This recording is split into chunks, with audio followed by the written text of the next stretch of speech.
You're listening to Police Life, The Experts, a Victoria Police podcast shining a light on our people and their extraordinary skills.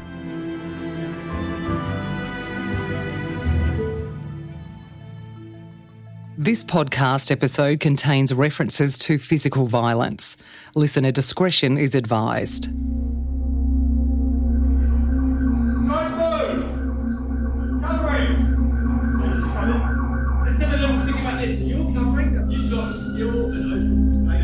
Current boss there now, when he was a sergeant, he said to me, every single job is a grand final. And that's what I say to the young guys coming in. Look at it as a grand final. No one else is there. You've got to deal with it. It's the grand final. It's the culture of Victoria Police's Special Operations Group. The lessons of success and failure are passed down from senior members to the new recruits of this highly skilled tactical unit. It's been a steep learning curve. It has, absolutely. But yeah, I guess you just make the best of it. There's a wealth of experience around you to get you through it all. You know, you never bite yourself or anything like that. The guys are always around you and you're a team. They don't give interviews. They keep their identity secret, even within Victoria Police. In court, they are known only by an operator number. They are the officers dressed in camouflage uniforms that are called upon to arrest the state's most dangerous criminals. But in this episode, a 20-year veteran pulls back the curtain on his career, along with a new team member who has just finished the gruelling selection course. I think joining the SOG has always been number one. And so everything leading up to getting here has just been about getting here. I just love catching crooks. I think that's probably what got me in there in the first place. I enjoyed doing the detective work, but it's too much paperwork. They don't get the highs of catching the really bad crooks. My name's Richard. I'm Senior Sergeant at the Special Operations Group. I joined Victoria Police in 1996 and I joined the SOG in 2003.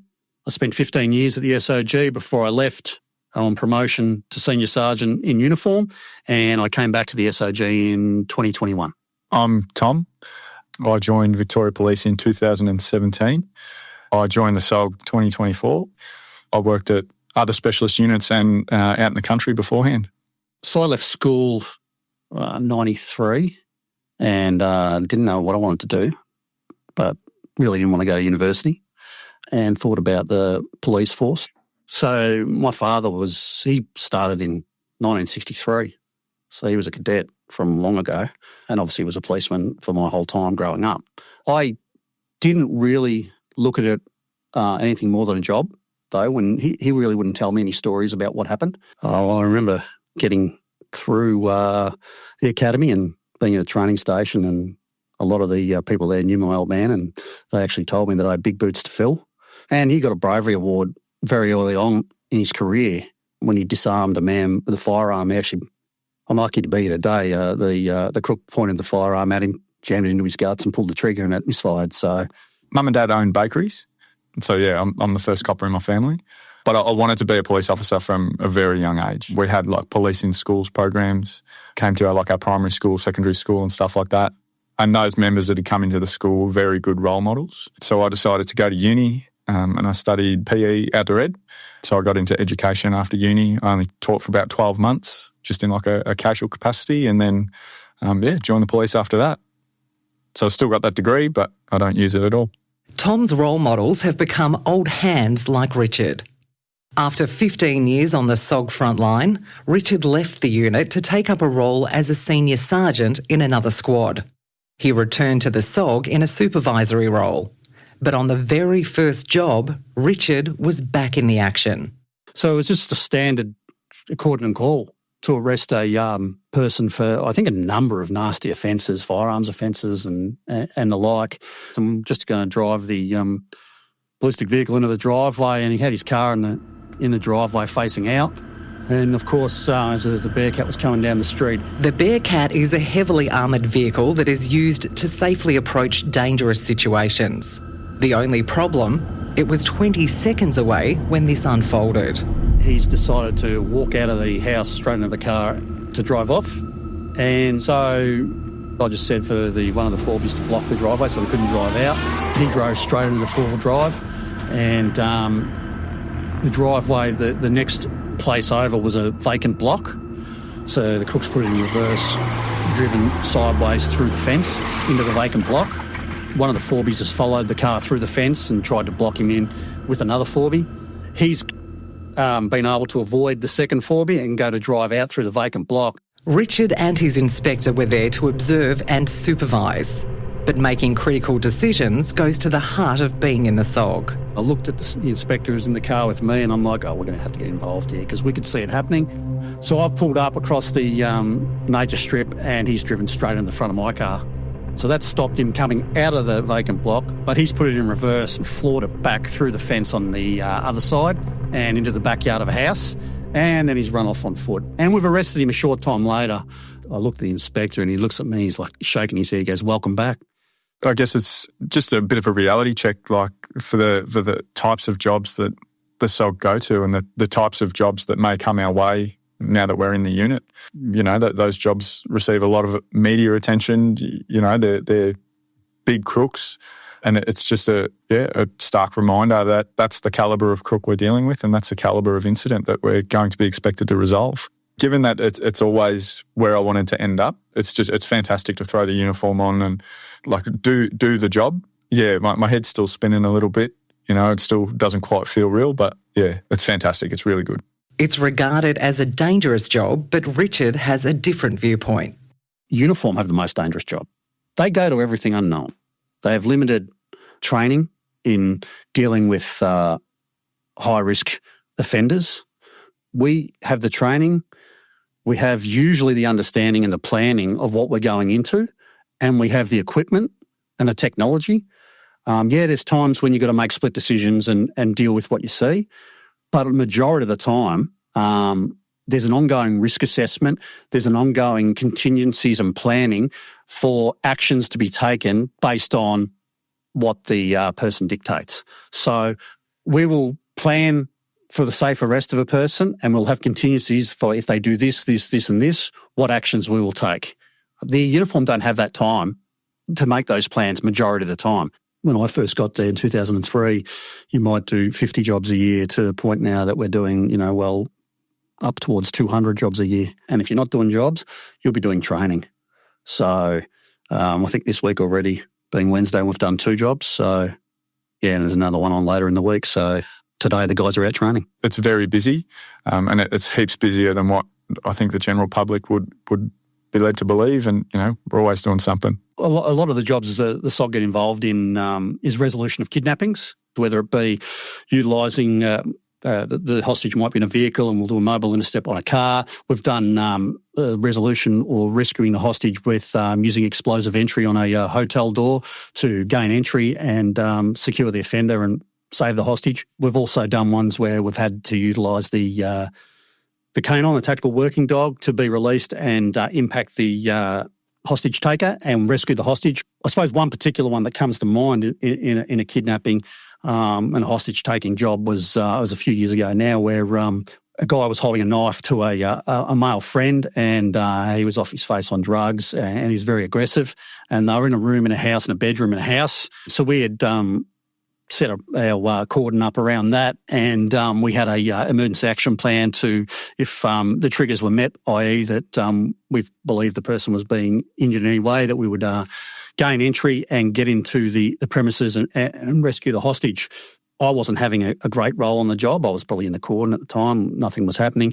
And the senior sergeant spoke to the team leader, which wasn't me at the time. I was a sergeant, but I wasn't team leader, and said that we're getting information from a mate of his who's getting texts from the victim who's inside saying that he's in this room and he's half got the window open and he reckons he can jump out the window.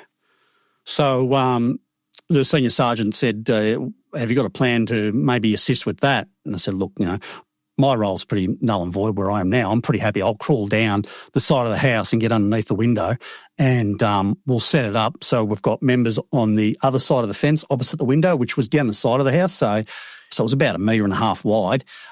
We'll set members up behind the fence, see if they can get obs, and have a less lethal option being a taser and a beanbag, and a lethal option just in case. And when he's ready, let us know. I'll be under the window. The guys call it, whatever the word is. That means he's climbing out, grab him, fall down, and they impact the guy if he goes to stab him anyway. So I'm crawling down the side of the house on my hands and knees here with rocks everywhere because I wasn't 100% sure of the room he was in, either the first one or the second one. So I'm crawling down there, and I could see when I got closer, or hear when I got closer, there was a lot of yelling in one room. Not yelling as in abuse, just obviously a male was drug affected. I crawled out and I got under the window. The window was ajar, but it was a sliding window. It was ajar, but it wasn't wide enough for someone to get out of. So I'm texting the senior sergeant to say he needs to make it wider before he gets out of it, if he can. Otherwise, he'll get caught up. He's getting back to me saying he can't do anything at the moment. Can you help him with that? We're doing this for probably an hour and a half because we only had the one chance. If he didn't get out the window or got hung up, there's a chance he could have got stabbed because from the conversations going on inside, he was quite aggressive, the guy. And he was obviously more mad than bad. He was just, very had mental health issues, clearly on drugs, but quite aggressive. So in the end, we had it so that I was under the window. We had guys set up. One of them was giving me obs through the fence to say what was going on. And we had a plan to say, as soon as that window is pushed ajar, stand up, grab him, pull him through as he's climbing out, fall to the ground, and they'll impact the crook if he's moving forward to do anything. So we had a code word used to say, yep, this is happening. I was in position, and it was just a matter of waiting then. And I remember just waiting for another probably half an hour, thinking, when is this going to happen? In the end, the code word was said. The guys, saw the hands come up on the window frame. I've stood up, grabbed him, reefed him through, pretty much breaking the window at the same time, falling onto the ground. And the guy was coming out to stab him with a knife. So the bloke's shooting beanbags and tasers over the top of us into this guy who was impacted and fell back down to the ground. And we just I just dragged him out of the way, and the guy stayed in the room. And we got the hostage away from him. So it was a good result at the end. These are the day-to-day demands on a SOG member. Tom is an outstanding recruit trained to meet the challenges of today's squad, and he finished top of his intake. He sucked up to the instructors. No, look, the Student of Merit is the Paul Carr Award, so it's named after Paul Carr. The head of Victoria Police's Elite Special Operations Group, Inspector Paul Carr, has died in Tibet after being trapped on one of the world's highest mountains. Mr. Carr, 42, was part of a 4-man police team climbing Cho Oyo, the world's 6th highest peak. Paul Carr said to us before he died in 2003, the SOG is you have a front row seat to the best show in the world. And in Victoria Police, 100% agree with that statement. The opportunities, the jobs, the mateships, the experience you have, it'd be the best role in Victoria Police, the best job. The directing staff will look at the development of the member, and you mightn't be the crack shot. You mightn't be the fastest runner. You're the person that has shown that you can pick up the skills and put them into practice the best over the, it's 13 weeks now, the 13-week period, and also be a great team member and respected by your peers as well as the directing staff. And just so happens that Tom was the Student of Merit for this year. He struggled at times through selection and really thought he wasn't going to make it. Honestly, the Student of Merit thing, any of us could have got it. They picked a name out of a hat. My Achilles heel, definitely the running and the cardio stuff. So there was points on selection where I really struggled. In those moments, it's like, what am I doing here? Everybody else is in front of you. It's sun shining on everybody else, and you just, those moments of self-doubt creep in. But yeah, you just got to put your head down and persevere. Yeah, it was quite intense. It was back in 2003. I think it was 72 of us that started. And it was quite physical for a number of days straight. And it was constant, looking at yourself and saying, can I keep going? This is getting ridiculous. Can I keep going? I think the structure has changed a bit since then, but it was definitely, there was a lot of moments where I'm thinking, oh, geez, I'll just quit now. Yeah, have it, get a warm cup of coffee, a warm cup, and have a rest because it's cold and you're wet, you're hungry. But in all honesty, I didn't want to go back to the watch house. But everyone's in the same boat. Yeah, as the numbers get smaller and smaller and smaller and you're left with, mid-teens, you sort of bond a bit closer and work together to get through. The instructors know that you're at your wits' end and you're mentally and physically exhausted, but they'll just keep pushing to see if you can keep going. The SOG was formed in 1977 by legendary Chief Commissioner Mick Miller as a counter-terrorism force. The selection process has evolved ever since to meet the needs of changing times. Draw towards my voice! Well, no, we're coming this way now. Draw towards me! So each selection intake will be improved upon as it goes on. The biggest evolution probably has been the training facilities. Initially, they had a building in Northcote, and they used to go to military ranges and private farms to do their training. 10, 15 years later, they've got a tyre house at a Craigieburn quarry. And then probably end of the 90s, early 2000s, we've got an area that's got a number of ranges, 100 metre, 200 metre, 25 metre ranges, and it's a concrete-based facility. It's got live firehouse, method of entry house there, and that was exceptional for that timeline. But get to fast forward to today, and we've got a tactical training facility, an indoor one, that's world-class, and is probably one of the best, definitely one of the best in Australia, if not the world. Richard remembers selection as a war of attrition. Many fine applicants did not meet the standard. Intakes were about focusing on testing, the mettle of the students or the applicants at the time through incredibly difficult physical training, negative reinforcements, and probably a less nurturing instructional philosophy. You're expected to pick the skills up that you're being taught very quickly, a very steep learning curve, and it still is. But if you couldn't keep up, you were removed then and there. And the intake course back then was probably a selection the entire time. So back at the start, it was a 3-day selection and then a 12-week intake course. The graduates from the intakes back then probably proved that they had the physical and the mental fortitude to get through and had the ability to pick up the skills. But after they graduated, it was a constant learning curve throughout, probably the first 2 years. And a lot of the applicants probably weren't tested in selection for phobias and other things and got onto the course and got to like week 10, and that week used to be all to do with rappelling, fast roping, etc. And their heights phobias came out and then they were removed from the course. So we had to change the structure to not have as many removals. So selection went from who we're going to take on the course, and the intake became the actual skill enhancement. Probably the biggest overall happened around 2014, where we sought out subject matter experts and independent researchers to challenge and improve our selection methods. So we had contributions from industry experts and also academics. Australian Catholic University, they came out and looked at what we do for the job, and they set up a basic PT test that was based on what we were actually doing in our role. The physical training is designed to make the members stronger rather than to exhaust them. A psychologist came out to the selection. He looked at what we were doing in relation to the psychological testing, and he included the abstract, spatial and mechanical and reasoning tests. This helped immensely because the selection would prove that applicants are intelligent and the training course would validate it. So what we learned from their testing there was mechanically they'll be able to pick up stripping and assembling a firearm, or they won't be able to do this, and if you put them on the course, they'll struggle. And we've had plenty of courses where it's highlighted, look, they've got other great elements that we want from them, so we'll give them a go. It's tough. It is very challenging. It's not for the faint of heart at all. I'd say it's not needlessly difficult. You're not, as in you're not getting smashed for no reason, and you can tell you're not getting smashed for no reason. Everything that you do on selection and intake has a purpose, and at the end they tell you how many assessments you've done. And like I won't give it away how much tests you do, but they tell you the number, and it's just in what time have you managed to do this many assessments, because you're constantly being assessed and watched. So it's very challenging. You have to want it. After graduation, recruits hit the ground running.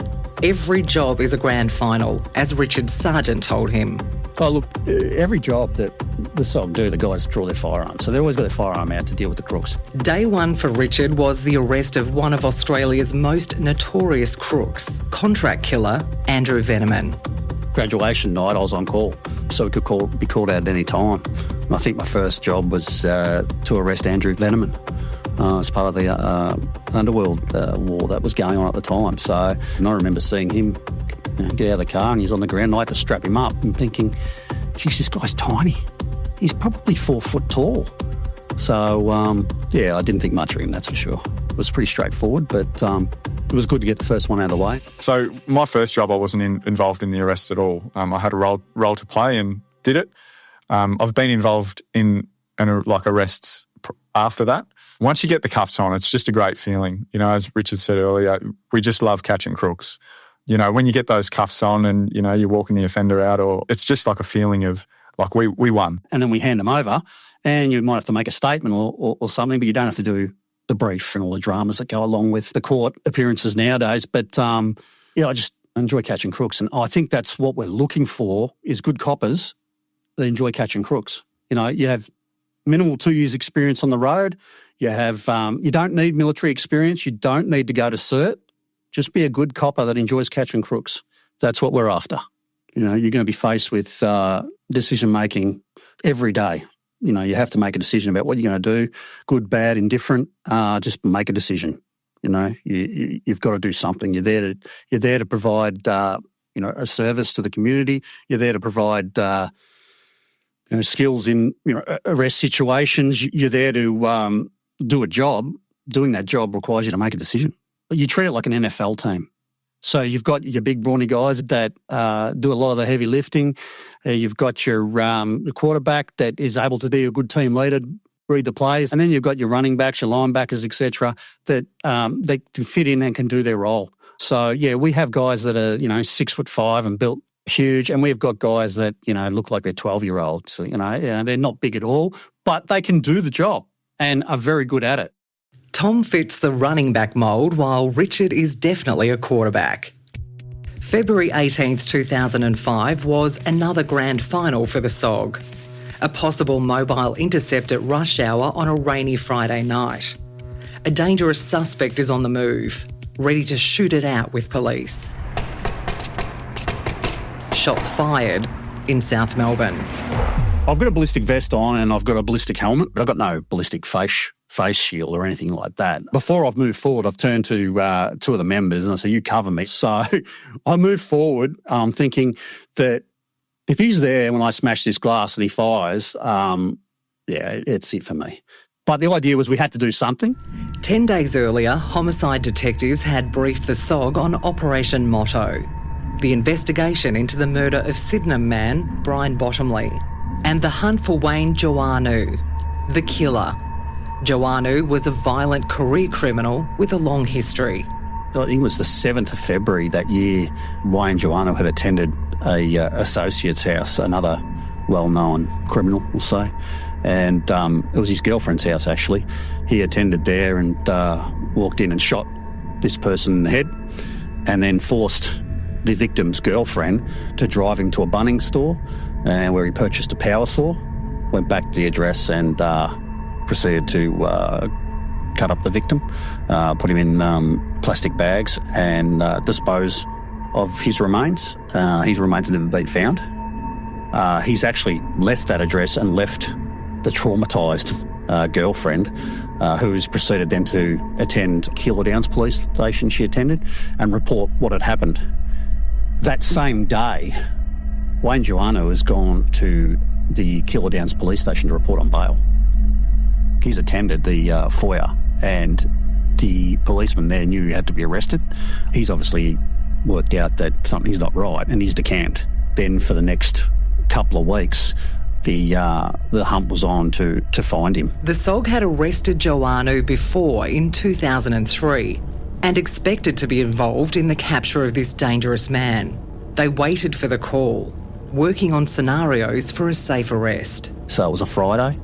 On the 18th of Feb, there was intel to suggest that Wayne Joannou was at an address in Deer Park with a loaded shotgun, and there was a couple other people at the house. There was discussion on whether we'd conduct a forced entry to complete an arrest, but in the circumstances and his attitude was he had a loaded shotgun. He's already showed his propensity for violence to shoot someone in the head and chop up their body. Probably around 6 p.m. was a green Toyota Camry left the address with 2 people on board. There was a driver and a passenger. He may have also been in the vehicle, hiding in the back seat, because he knew he was wanted by police.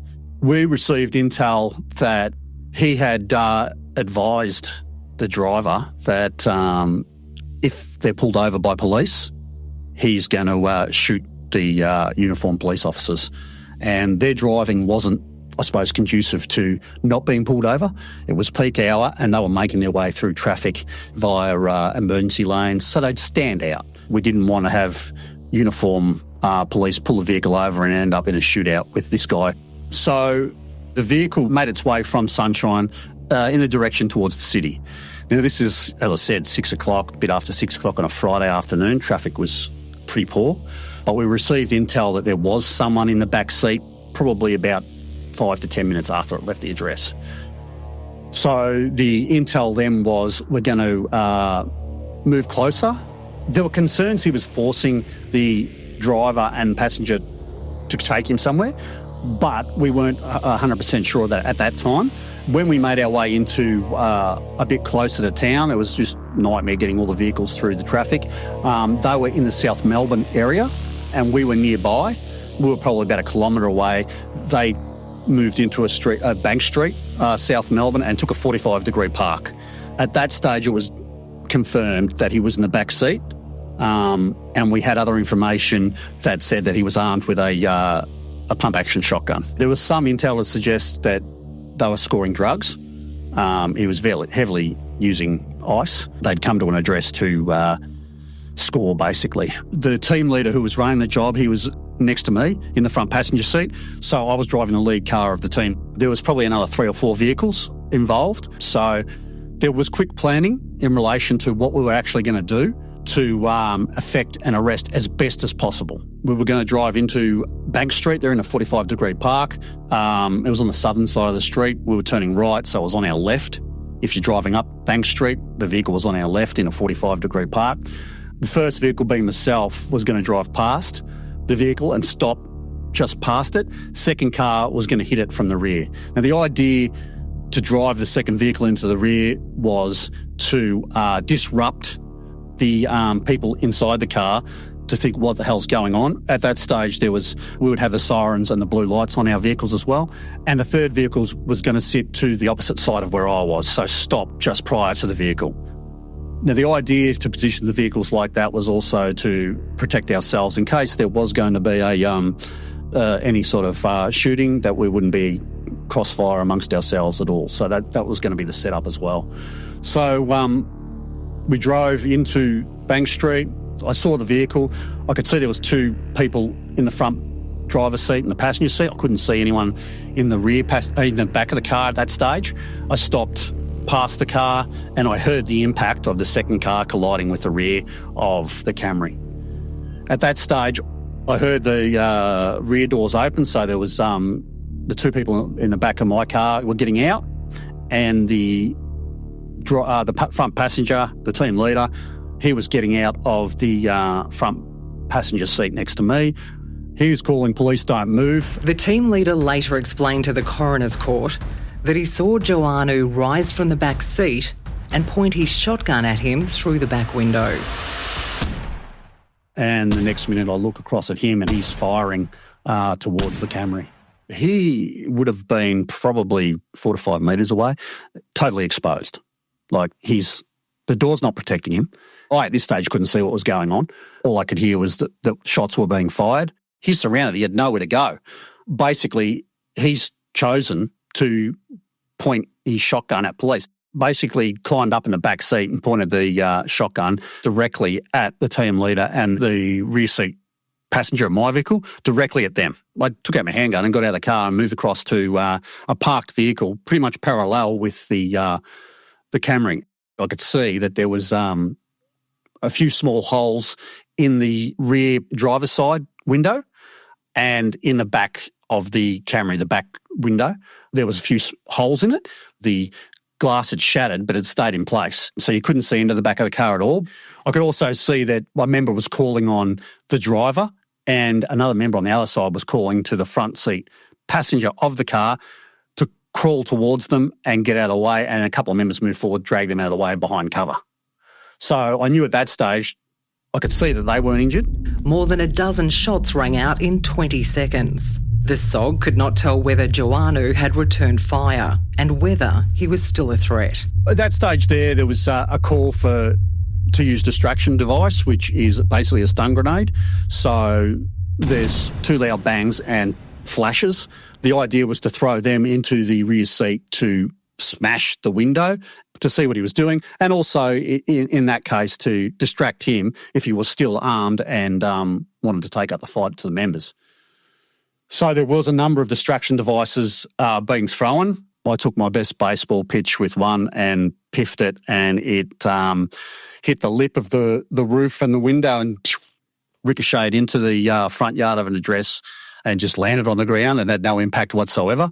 And I saw a number of other ones bounce off the vehicle as well. So they weren't actually causing the damage that we wanted to allow for that visibility into the rear of the car. The only way to resolve the situation was to bring in a linebacker, and Richard stepped up. So I moved forward with the ram. I smashed the window and drew my firearm straight away. I could see him in the back seat. He was holding on to the shotgun. It was one of those like chrome-plated shotguns as pump action. I could see it was pump action. He still had his right hand on the foregrip and his fingers was on the trigger guard, and his left hand was on the shotgun itself. I was still calling on him, thinking at any stage he could turn towards me. He hadn't, and I could see he had blood on his face at that stage. He wasn't a danger to us. So yeah, I sort of crawled in a bit and grabbed his right arm and pulled it away from the shotgun, and I grabbed his right arm and pulled him towards me, basically. His head rolled over and I could see he had significant damage to his face. And I dragged him out of the vehicle with the help of another member, and we put him on the ground and we started first aid as best we could. He wasn't dead at that stage. He had significant trauma to the head. So I remember taking a bandage out and wrapping around his injuries to his head, on his head to prevent blood loss as best I could. Cut his clothes off to see if he was impacted anywhere else to assist with some of the medics we had to do first aid. And then the AV arrived probably about 5 minutes after, and he was straight onto a gurney and they were working on him in the back of the ambulance. Despite the best efforts of the SOG and paramedics, Wayne Joannou died at the scene. I think we did everything we can, along with the investigators and the intel we received at the time, to put ourselves in a position to conduct the safest arrest possible. And his actions dictated the actual result in the end. I think probably once a week we'll get a job that the criminal has said they will die by cop. So we are aware of crooks will say they're going to shoot it out with cops, they're going to do this, they're going to do that. We're aware of that, and we will do everything we can to conduct a safe arrest. I wasn't thinking at the time when I pulled up the car that this was going to be a shootout. I was thinking that he's going to be called on. He's going to see the overwhelming force that he's got nowhere to go. He's going to give up, or he's going to tell them to drive, or whatever it might be. But he's not going to shoot it out with police because of the fact that he pops his head up, he sees, there's 3 police vehicles, there's 6, 7 police pointing guns at him saying, police don't move. The gig's up. Wayne Joannou was a heavy ice user, paranoid and unpredictable. Interactions with such individuals are unfortunately very common for the SOG these days. I think the main issue now that we've probably has changed since the initial phase of me getting into the office is the use of ice. The use of ice has really impacted society. It gives people a sense of bravado. There's no doubt about it. And initially, we didn't have problems doing mobile intercepts. Now, no one wants to stop. They all want to keep driving because they're amped up on ice. So we probably come across more bad people than we do mad, as in bad but hyped up on ice, than we do come across people with mental health issues. The job itself, it's not ideal. Someone lost their life. But as I said, our mission was the safe arrest of Wayne Joannou. We did everything we could to make that happen. His actions dictated the result. Yeah, it's, no one is actually cheering after a job like that. Everyone's like, it didn't go how we wanted. Everyone's safe. We did the right thing. Everyone's safe. we've debriefed it and then debriefed it again. Members all got their chance to speak about it, all got their chance to say how they were feeling at the time, all got their chance to discuss any impacts on themselves. Many of the training scenarios Tom has been through during selection are influenced by jobs like the confrontation with Wayne Joannou. So a lot of the scenarios are task-based that we've been involved in ourselves. They'll probably make mistakes, or they will make mistakes, but they'll learn from those mistakes. So if they're ever put in a situation like that in the real world, they'll understand that their training will assist them to make the correct decision. No, that's not going to be every time, though. You still make mistakes, there's no doubt about it. With respect to fear, you just put it somewhere else and trust that you know what you're doing and trust in the teachings. You just have to trust the training that you get during intake and the continual training that you get once you're in the office, and you just have to trust that the tactics and the equipment and all the strategies that we use are going to be enough to resolve the job. Your role's part of a big team effort. We always win, and it's just you have to trust everything that's in place to be able to resolve the incident. What Tom said is correct. I think that the main part of that is you do trust your training. You do trust that you know what you're doing. And my theory is when I was doing jobs was I know my role. My role is to, for example, hit the door and knock it in. I don't care who's behind the door. It could be the Incredible Hulk. I'll hit the door and get in, because if I don't get in, the next part can't happen without me.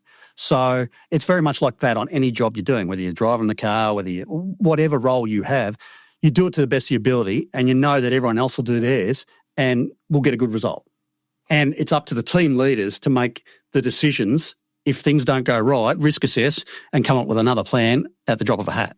The guys that have got families probably talked about during your intake course that there's going to be an impact to your private life. So you explain it now to your loved ones that there's going to be times where I'm away for, days at a time. It's different than what it was years ago. Nowadays, if you've got young families, you've got the all that paternity leave you can take, and we encourage the members to take it at the time and make sure they spend the time when their kids are young. Yeah, you're going to be impacted sometimes when you're away for 1-2 days at a time, but the supportive family network, those people usually I'll last longer at the SOG because it can have an impact. There are some members that have left because it's been too hard on the family and they've gone to other areas for it, but there is a lot of disruption. When you're on call especially, there's a lot of disruption, not so much when you're not on call these days. You'll get that time to have long weekends, etc. Richard's advice to Tom is never miss an opportunity to learn. Take every opportunity you're given, i.e. every course that you're given an opportunity to complete, do it. Because you never know when those learnings are going to help you along the way. I would probably say that model yourself on the good operators, learn from your experiences and enjoy the ride. It's meaningful work, but I guess while I'm young, fit and able, this is the work that I want to do. Yeah, and I suppose it's a motivation thing as well. Everybody that comes to the office is extremely motivated. So you set your sights on that top goal and, that's what you go for. Police Live, The Experts, is a Victoria Police production. Your host is Belinda Batty. This episode was written by Adam Shand. Additional writing and research by Jessie Ray McCann. It was produced by Adam Shand and Jessie Ray McCann. The senior producer was Roz Jaguar. Audio production and original music by Matt Dwyer. Theme song by Vyacheslav Dragunov. Executive produced by Beck Angel. This podcast was created by the Media, Communications and Engagement Department at Victoria Police. To learn more about the work of Victoria Police, go to police.vic.gov.au.